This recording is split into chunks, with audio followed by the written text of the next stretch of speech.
Hello everyone and welcome back to Starcraft 2 Wings of Liberty with me, Cargo. Today we're going to be doing Maw of the Void. Apparently in this mission we're looking for another Zolnaga artifact and it's over there on that Pretty far ship. off the beaten path, Junior. The artifact is here. The ship has several ripfield generators which disintegrate everything at a molecular level in a matter of moments. Fortunately, our new Minotaur-class battlecruisers should be able to survive the fields long enough to destroy the generators. Anything else we should know? Well, long-range scans have identified a sizable Tal'Darim force holding in the area. We are in way over our heads on this one, Jimmy. Walking into rip fields. I didn't sign up for no suicide mission. We should just take the money and run. Getting cold feet, Tigus? I lost 9 years in prison on account of you. Ain't tossing what's left of my life away just so you can rescue your little princess. Remember, you own me, partner. Not enough to quit on something like this. You're relieved. You can sit this one out, partner. Fine, then. You know where I'll be.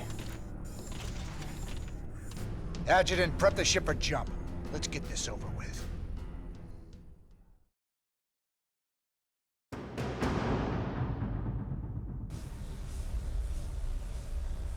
Caution. Anomalous gravity distortion detected. There's the first rip field Valerian talked about. The battlecruisers should be able to survive long enough to destroy the generator, but only if they concentrate their fire.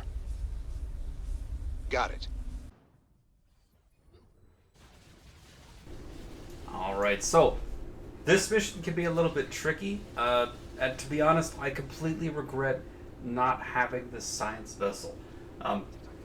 There is a ground space where you could do a ground-based army. There's a lot of Immortals, Archons, some High Templar, and some Colossus. So using anything on the ground is definitely possible. There's a lot of room for Spectres to put in some good work here as well. But to be honest, the best unit is really the battlecruiser, because you have to operate in this rip field, which deals continuous damage. So you need things with absolutely huge health pools, and that basically leaves either like Thors or battlecruisers. Everything else is a little squishy. Hellions can be okay just because of how fast they can move in and get out, but they're still kind of bad because they're not very good against any of the other actual protoss units. That being said, the two things to do on this mission is to make sure that you have a defense and an offense. You want to invest almost everything into your offense. So here I go about double bunker and then a small wall of supply depots just to split the damage that zealots put out. I probably could have gone for 3 bunkers with like 4 or 5 Marines in them each instead of just 2 bunkers. I think that would have held a lot better, because at one point during this mission I do end up losing a bunker. You do want to make sure that you're losing almost no units, though. You need your defense to be strong enough that you don't have to rebuild things or spend money repairing it, because this mission, you are tight on money. It basically comes down to massing battlecruisers whilst not losing your base. And there's a whole bunch of warp prisms that will go directly to your main base to drop off attack squads. The 3 bunker strat should be able to hold that quite nicely. I was very fortunate that I have a regenerative biosteel here, because I genuinely do not know how I would have done this mission without it. It's just, it takes... The amount of health that I recovered over the duration of this mission is probably in the several thousands of HP with that regenerative biosteel. This science vessel definitely would have been amazing in this mission if I had it, but I chose to take the Raven, which was unfortunately not very useful at all in this mission. Definitely would have been a cakewalk with the science vessel. But if you're like me and you chose the Raven, the best strat that I can offer is to start building up a ton of resources and don't push until you know you can push without losing a single unit, and then slow push from there. There is no time limit on this mission, so building up as much as you want to is probably a good idea. You're not in any rush whatsoever. Don't overmake SCVs and claim that first expansion as soon as you can. If you spread your forces out, you can use a forward wall to protect the entire right-hand side of the map. They don't do anything fancy. The warp prisms just fly directly across from west to east. So if you can if you spread your battlecruisers out and hold a defensive position, you can save resources. So instead of investing in defending your main base, you just have one battle line that defends the entire east-west crossing. That's a pretty good way to do it. Now, I mentioned that Spectres were going to be pretty good because there were some points where Invis was useful. I definitely recommend building a medevac on this mission because there's a couple places where Dark Templar are in these... They're like trapped on islands, and you can rescue the Dark Templar and use them to your advantage. So, the Dark Templar, if you can use them without getting them accidentally killed by detection, then they'll put in an absolute ton of work. And it's important to be efficient with your resources, so that's pretty good. You're also probably going to want a medevac to help transfer over SCVs or maybe Marines from bunkers, as well as to grab the outlying resources on the map. But basically, the best advice that I can give anyone for this mission is to take it slow. I don't generally like missions where you're actually just, chilling and waiting, but this mission, you really have to calculate whether or not you can push forward to where the core is. You need to save your Yamato cannons. You need to build up energy on your battlecruisers. You need to keep them full health. And then once you have enough to smash through, you need to smash through and retreat without losing anything. Every battlecruiser you lose is going to make this mission a lot harder, especially if you don't have science vessels. If you do have science vessels, I honestly imagine that this mission is a pretty big cakewalk because you can keep repairing pretty easily towards the front. It'd be much easier to push with fewer units, so you wouldn't have to worry about it too much. 2 or 3 science vessels with 4 or 5 battlecruisers could probably push through most of this. Speaking of, the upgrades are absolutely huge this mission. You're primarily facing fire from a lot of stalkers, a lot of phoenixes, a lot of carriers, a couple of photon cannons, and the occasional storm, as well as not High Templar, Archon. There are High Templar, but they don't attack.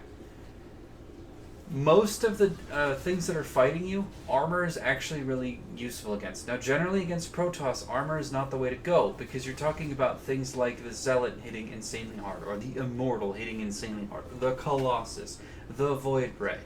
Right, all of these units that are very strong for protoss and hit very, very hard, armor is not very good against. However, this mission, there is a lot of carriers, there is a lot of stalkers, there is a lot of phoenixes, and even a bunch of scouts. For no particular, I don't know why, but there's a lot of scouts in this mission too, as well as some sentries. So a lot of light hitters. So armor's very effective against them, and then the damage upgrades are obviously huge. You're on a time frame once you enter one of these rip zones or whatever they're called to smash the rip zone, smash your way through the forces that are there, and then smash the rip zone. And the faster you can do that, the less damage you take. It does cost money to forcibly repair these things, so I guess if you wanted to, you could really save money by just letting regenerative biosteel do the work, but that would make this mission take hours, and I don't think that's a very good idea. At least I don't have the patience for it. So yeah. I definitely recommend keeping some defenses at your main base unless you're really confident in your ability to hold like the entire battle line. For me, I was rallying battlecruisers at my second base and I just left defenses in place at my main, and that worked out perfectly well for me. But I could easily see rallying defenses and troops out towards the middle of the map to be just as solid a strat to defend, possibly even better. But you're going to notice that there's a lot of Immortals and Archons and Zealots. So I don't think that using a ground-based army is ideal here, just because anything that's low health is going to get absolutely destroyed by these fields, and anything that's high health and high armor is going to get absolutely destroyed by the Void Rays, Immortals, Zealots, and all that. I really think battlecruiser is the only unit that's highly effective in this mission. That being said, I did consider making some Raven squads to kind of harass, given how long this mission was taking, and I definitely think that that would have been very good. I could have grouped some Ravens and used them to control and slow push along the edge of the disruption zones. That probably would have saved me a whole bunch of time and energy and health and even resources in regards to repairing these battlecruisers, because those sentry turrets can do a whole lot of work and they don't cost any minerals. So instead of using battlecruisers to harass and then paying to repair them, using those sentry turrets to get the work done instead would have been pretty nice. I definitely recommend trying to prioritize all of the ripfield generators. The more space on the map you have to open up, the more you can knock down. And to be honest, the danger in this mission is that if you lose too many battlecruisers, then you lose your ability to push for the win, because you are very limited on resources. You do not have enough resources on the map to max out on battlecruisers. If you really wanted to save resources and you invested absolutely all of your minerals into battlecruisers, you might be able to run off of 1 starport and no bunkers and get an extra 2 battlecruisers out by the end of this mission. To be entirely honest, I don't think it's worth it. I think you want to get to 3 attack upgrades and 2 armor upgrades, and I think you want to push, just kind of take your time on 2 starport, letting yourself slowly build up to max battlecruisers. I definitely think you want to make good use of those Dark Templar, just to acquire resources and get some other stuff done. The latest phase of this mission, fighting the mothership and fighting into storms, you're definitely going to want to be on point with your battleship micro. You'll notice after half my battleships get stormed repeatedly, I end up pulling them out to retreat, and then I bring them in here to back up against all the carriers. And I still end up losing a couple battlecruisers here. To be honest, I'm not entirely sure. I think I should have backed off and accept 1 loss battlecruiser instead of committed to the fight there and lose 2. But, you know, you win some, you lose some. But yeah, this mission definitely comes down to preserving and microing battlecruisers. They don't have tactical jump here, where they normally could in the multiplayer, so they're really slow and pretty exposed. As far as supporting units, I don't have any suggestions for supporting units. And the reasoning is there's just too much damage coming out of the rip fields. I mean, you could point to wraiths and say, wouldn't wraiths be good to help control the air? And that's kind of true, but not inside the rip fields. And that's kind of the thing. The battlecruiser is the only unit that's going to be good at pushing into these fields. So there's not really any support unit that can travel with it. I myself like it when the missions require you to do sort of diverse unit comps and fancy strategies and do this and do that. But this mission is all about using units that can hit both air and ground, that have Yamato cannon, and that have 500 HP to slowly fly through enemy territory and blow up those things. And we did it! That should give us all 4 protoss research, and we only needed 1 more to max out our laboratory. So that should give us an extra 30,000 as well. So we got money for some upgrades over off in the armory. But yeah, I'm excited to finally have the battlecruiser. I did think that they could move and shoot at the same time, but I guess that's a bit of a multiplayer thing, not really in the campaign. I cannot wait to see what their upgrades are, and I'm sure they're expensive.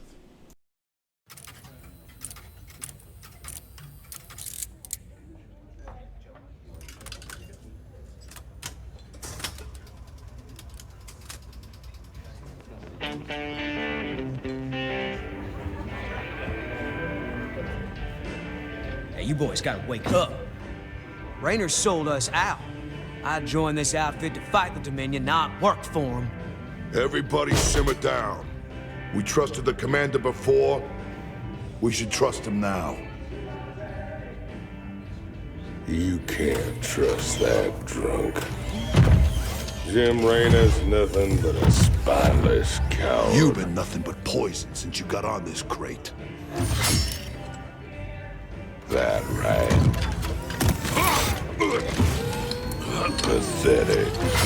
Only person you can trust is yourself. The sooner you peons figure that Heard out. about enough of this.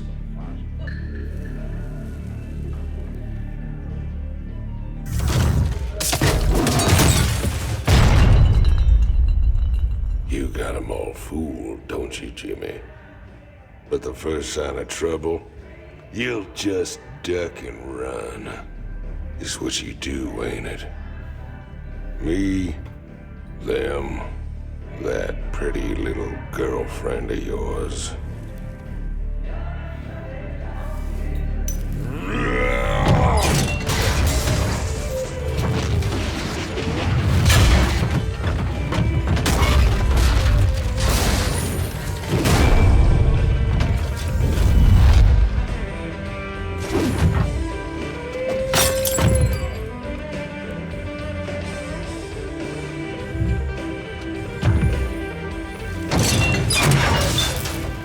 Don't do something you're gonna regret, Tychus. Now that's just rude.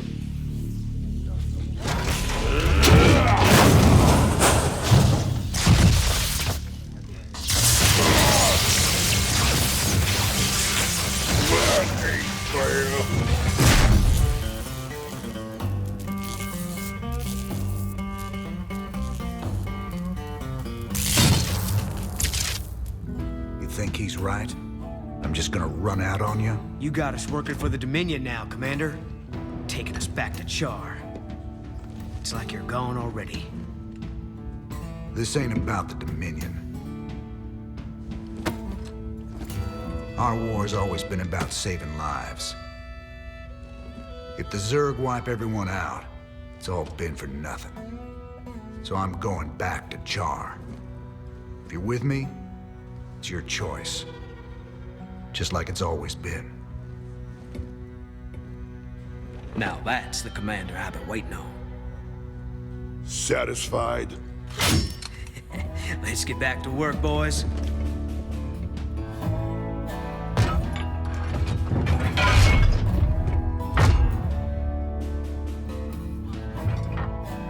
I don't want to have this conversation again.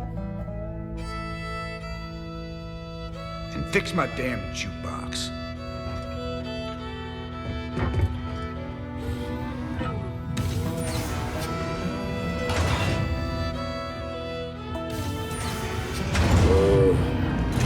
A little help here? Anybody?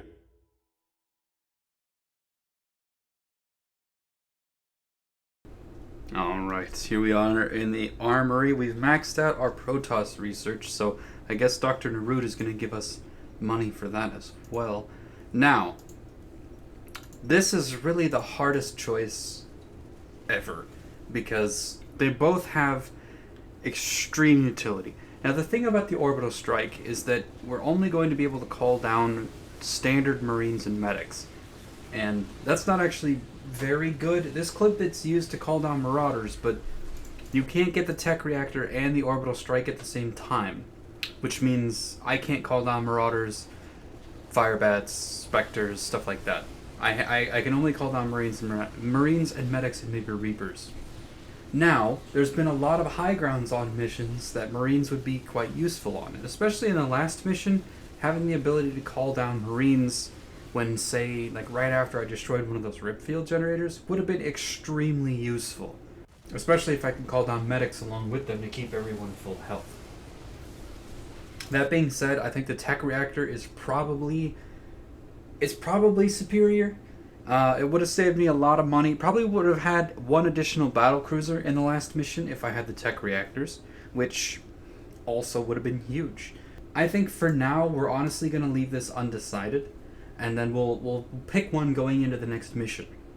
and we'll try it out there. Now, before I forget, let's go check out those battlecruiser upgrades. A temporary shield that absorbs 200 damage.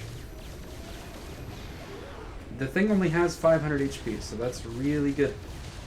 This also looks really good, but it doesn't show this demonstration against carriers, and there's no guarantee that this ability works against interceptors.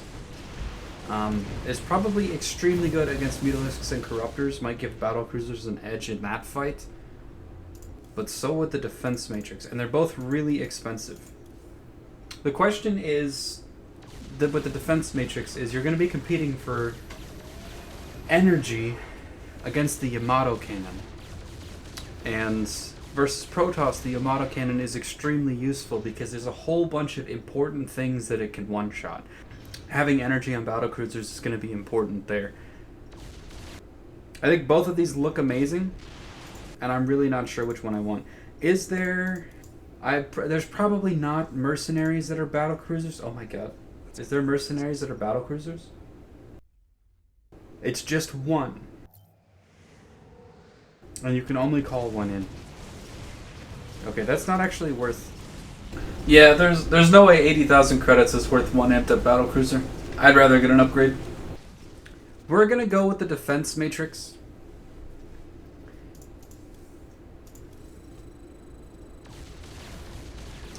Missile pods looks amazing, but battlecruisers, when you have a bunch of them, they're already good in this type of scenario where there's a whole bunch of units. Like, you wouldn't want to send 2 battlecruisers in here, but you probably shouldn't be. If you had 4, you'd kill this entire force of Phoenixes in a matter of seconds, and you wouldn't take too much damage on your battlecruisers. And if they were trying to focus one battlecruiser down in specific, you could use defense matrix and retreat with that one. So Micro would make this ability just as good in the same scenario. The only way I could see this really being useful is if you're actually just completely overwhelmed with a huge aerial attack. But, I don't know. We're going to stick with defense matrix. I make my decision. I stand by it. Our next mission is to go to Char. And it doesn't actually give us anything. Does it give us money? Or is this like the final mission? It gives us no credits. It gives us no tech.